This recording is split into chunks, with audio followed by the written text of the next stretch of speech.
الحمد لله رب العالمين الرحمن الرحيم مالك يوم الدين إياك نعبد وإياك نستعين اهدنا الصراط المستقيم صراط الذين أنعمت عليهم غير المغضوب عليهم ولا الضالين آمين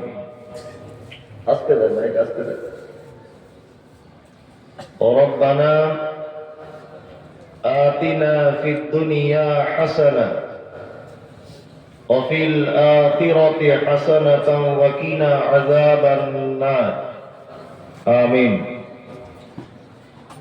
ربنا ظلمنا أنفسنا وإن لم تغفر لنا وترحمنا لنكونن من الخاسرين آمين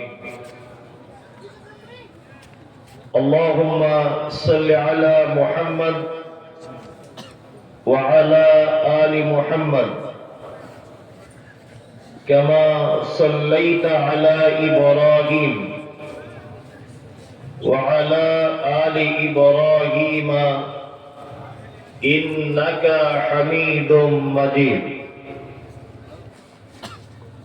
اللهم بارك على محمد وعلى آل محمد كما باركت على إبراهيم وعلى آل إبراهيم إنك حميد مجيد آمين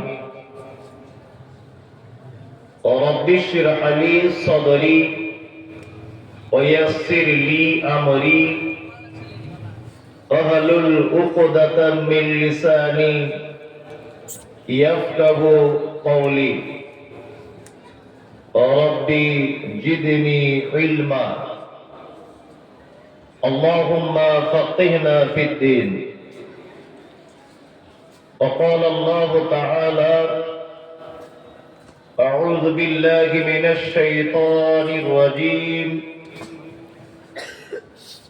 بسم الله الرحمن الرحيم اقرأ باسم ربك الذي خلق خلق الإنسان من علق اقرأ وربك الأكرم الذي علم بالقلم علم الإنسان ما لم يعلم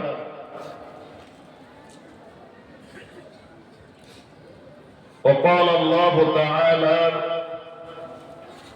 قل هل يستوي الذين يعلمون والذين لا يعلمون وقال النبي الأمين صلى الله عليه وسلم خيركم من تعلم القرآن وعلمه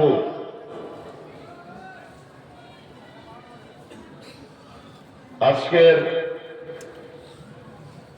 মসজিদ কেন্দ্রিক আয়োজিত দ্বীনি সভার সুযোগ্য নির্বাচিত সভাপতি উপস্থিত আমন্ত্রিত ওলামায়ে কেরাম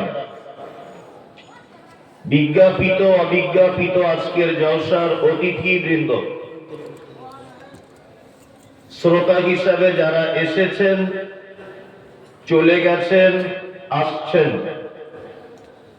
নারী পুরুষ আবাল বৃদ্ধ বনিতা নির্বিশেষে সকলকে জানাচ্ছি আন্তরিক শুভেচ্ছা ভালোবাসা প্রেম মোবারকবাদ ধন্যবাদ সাধুবাদ স্নেহাশিস যথাক্রমে শ্রেণীগতভাবে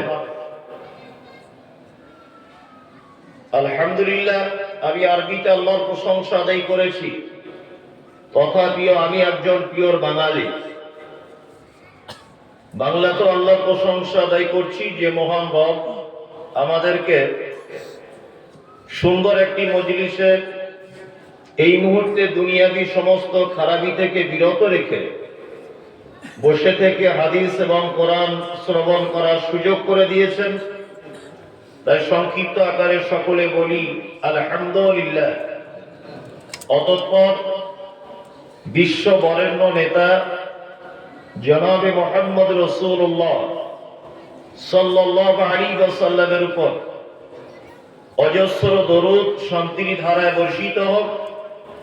আল্লাহুম্মা আমিন, আল্লাহুম্মা সাল্লি আলাইহি। আমি পবিত্র গ্রন্থ মুকুট আল কোরআনুল কারীমের সর্বপ্রথম নাজিলকৃত 5টি আয়াত আপনাদের সামনে পরিবেশন করেছি। আরো একটি আয়াত আপনাদের সামনে বলেছি। আনুষঙ্গিক কিছু কথা বলার জন্য জনাবে মুহাম্মদ রাসূলুল্লাহ সাল্লাল্লাহু আলাইহি ওয়াসাল্লামের চরিত্র বিজ্ঞান তথা হাদিস থেকে হাদিসের একটি অংশ আপনাদের সামনে পরিবেশন করেছি। এখানে আসবেন। এই হাদিস আর কোরআনকে সামনে রেখে ছোট্ট একটি বিষয়ের উপর আলোচনা করব ইনশাআল্লাহ। সেটি কি? সেটি হচ্ছে শিক্ষার গুরুত্ব। বক্তব্য শুরু করার আগে আপনাদের কাছে এটা আমার অনুরোধ থাকবে,